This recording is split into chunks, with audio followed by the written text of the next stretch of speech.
ये हॉस्पिटल में इस तरीके से अलग अलग वार्ड हैं जहाँ पर बेड्स है कुछ, अगर ज़रूरत पड़ी तो पेशेंट को यहाँ पर रख सकते हैं। हाँ, इस तरीके से बेड्स है। तो आपका ये हो जाने के बाद में, मतलब इंजेक्शन वगैरह दे दिया है यहाँ पे हॉस्पिटल में, उसके बाद में ये लोग आपको ब्लड टेस्ट के लिए बुलाते हैं, लेके जाते हैं, जहाँ पे आपका सैंपल कलेक्ट करने के बाद में ब्लड टेस्टिंग लेबोरेटरी यहाँ पर ही फर्स्ट फ्लोर पे है, वहाँ पर भेजा जाता है। वहाँ पर ब्लड के टेस्ट के रिपोर्ट अप्रॉक्सीमेटली 20 मिनट में मिल जाते हैं। वो रिपोर्ट लेने के बाद में यहाँ पे 9 नंबर रूम में उनके डॉक्टर है, उनको ये रिपोर्ट बताने का। वो रिपोर्ट देख के बताते हैं क्या सोडियम, प्लेटलेट्स, हीमोग्लोबिन क्या कम है क्या ज़्यादा है, और वो ब्लड रिपोर्ट से के डिपेंड्स वो लोग अपनी दवाइयाँ देते हैं जो होम्योपैथी और एलोपैथी का मिक्स है मुझे लगता है।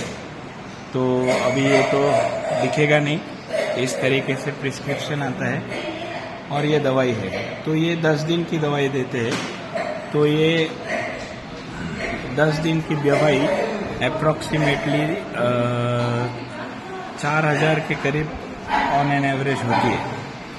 तो यहाँ पर आने के बाद में 500 रुपीज़ रजिस्ट्रेशन चार्ज है, उसके बाद में 500 रुपीज़ डॉक्टर की फ़ीस है, 1000 ये होता है।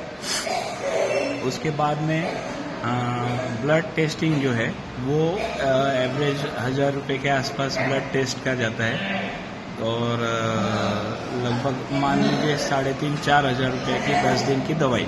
तो मुझे अभी इन पर्टिकुलरली बताया गया है कि हर 10 दिन के बाद टोटल 5 बार आना पड़ेगा। ठीक है, तो अगली बार क्या होगा, वापस से ब्लड टेस्ट करेंगे कि नहीं, वो चीज़ की जानकारी अभी यहाँ पर मुझे मिली नहीं है।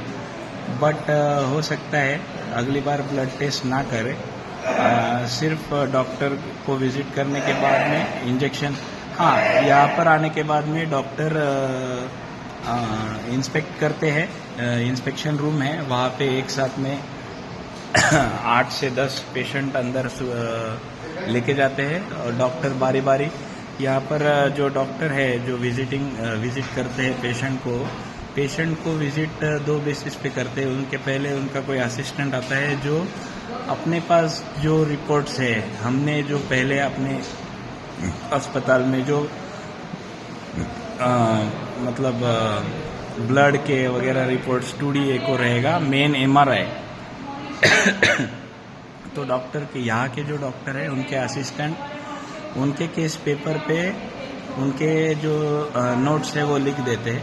तो डॉक्टर ने सिर्फ 1 ही मिनट का टाइम दिया, डॉक्टर ने उनके केस पेपर पे उनके असिस्टेंट ने जो लिखा था वो देखने के बाद में बताया कि डोंट वरी, हो जाएगा, आपको 5 बार आना पड़ेगा हर 10 दिन के बाद में। तो शायद ये रैंडम सबको ही बोला जाता है, क्योंकि आज मैंने जितने लोगों के साथ बात की वो सब लोगों को मैंने 3 से 4 लोगों से बात की, तो वो सब लोगों को 5 बार बुलाया गया है। ये डॉक्टर मुश्किल से 1 से 2 मिनट रुकते हैं, और इमीडिएटली डॉक्टर जाने के बाद में पेशेंट के दोनों हिप्स पे इंजेक्शन दिया जाता है, 2 अलग अलग। वो होने के बाद में ब्लड टेस्टिंग के लिए जाते हैं। ब्लड टेस्टिंग के रिपोर्ट 20 मिनट में आने के बाद में यहाँ पर उनके डॉक्टर चेक करते हैं ब्लड रिपोर्ट्स, और डिपेंडिंग ऑन ब्लड रिपोर्ट्स उनके कुछ मेडिसिन्स प्रिस्क्राइब करते हैं। वो मेडिसिन यहाँ के मेडिकल स्टोर से लेने होते हैं, जो अप्रॉक्सीमेटली 3 से 4 हज़ार रुपये के फॉर 10 डेज होता है। और इस तरीके से लगभग 5000 के आसपास यहाँ का 10 दिन के लिए का खर्चा है, 10 दिन के मेडिसिन का। और यहाँ पर दोपहर को 1 बजे से लेके दोपहर को 4 बजे तक केस पेपर लेना बंद है, यहाँ पे लंच आवर होता है। तो वैसे सुबह 8 बजे जो हॉस्पिटल चालू होता है वो 8 बजे से 1 बजे तक है, उसके बाद में 4 बजे से वापस रात को 8 बजे तक है।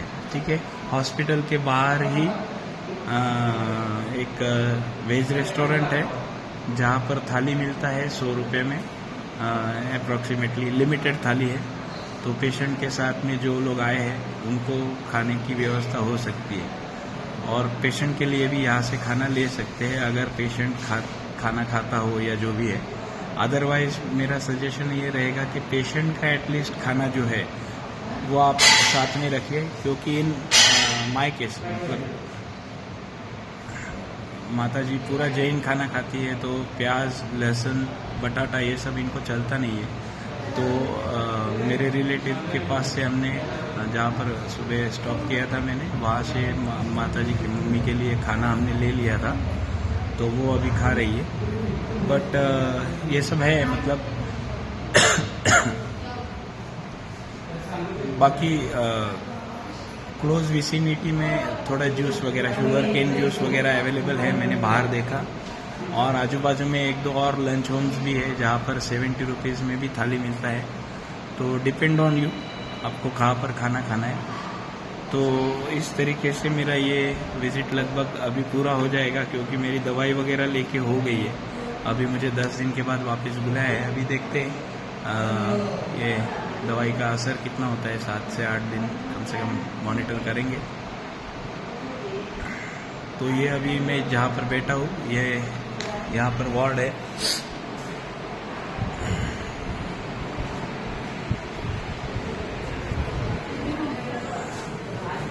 ये जो मेरे बिल्कुल पीछे है, ये डॉक्टर का विजिटिंग का वार्ड ये है, यहाँ पर विजिट करते। और ये जो पीछे अभी सामने दिखा रहा हूँ, ये मेडिकल स्टोर है, और ये वेटिंग लाउंज है, वेटिंग एरिया है सब पूरा। तो यहाँ पर जहाँ से अभी ये लेडी आई है, वहाँ पे भीड़ अभी दिख रही है, वहाँ पे केस पेपर बनता है। तो ये लगभग सिस्टम है। और ये पूरा वेटिंग लाउंज, वेटिंग एरिया है। तो यहाँ पे पीछे पानी का कूलर वगैरह भी रखा है, और उसके बाद बाजू में ही आपको वॉशरूम्स वगैरह अवेलेबल है यहाँ पे। और एक बात मैं बताना चाहूँगा कि अगर जो पेशेंट्स चलने की क्षमता नहीं रखते हैं अभी, तो उनके लिए यहाँ पर स्ट्रेचर्स भी अवेलेबल है और व्हील चेयर्स भी अवेलेबल है। तो आप अपने साथ व्हील चेयर कैरी करने की ज़रूरत नहीं है। अभी फ़िलहाल मैं ब्रेक ले रहा हूँ, आगे की जानकारी नेक्स्ट इस ब्लॉग में देता हूँ।